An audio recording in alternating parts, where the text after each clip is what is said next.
watu hawajui 40% ya Mount Kenya iko hapa Meru.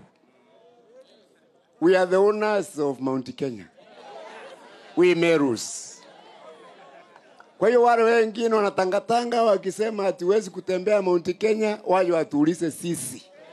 Kwa sababu sisi ndio wenyewe wa Mount Kenya. Mnasema mmekaribisha rais Mount Kenya ama mtamkaribisha?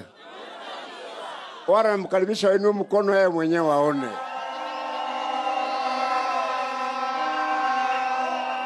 Mimi Meru si mtu mgeni. Mimi nimekuja Meru mara nyingi, ni kweli ama si kweli?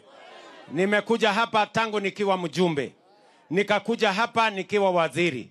Mimi nimefanya kazi na Moi kama mjumbe na kama naibu wa waziri.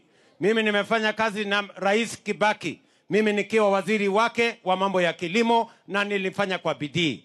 Mimi nimefanya kazi chini ya Uhuru Kenyatta. Mimi nikiwa naibu wa rais. Mimi naelewa mambo ya uongozi ya Kenya. I am not junior. I am not new. I understand what is necessary for us to move this country forward. Na mimi ile urafiki nimejenga na watu wa Meru. Ile urafiki nimejenga na watu wa Mlimani. Na ile urafiki nimejenga na watu wa Kenya.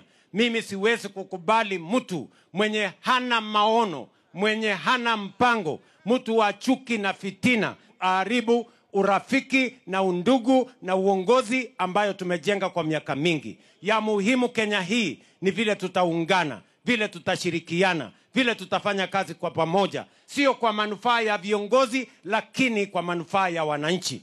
We must not be asking what is in it for the leaders. We must be asking what is in it for the people, and that is how we are going to succeed.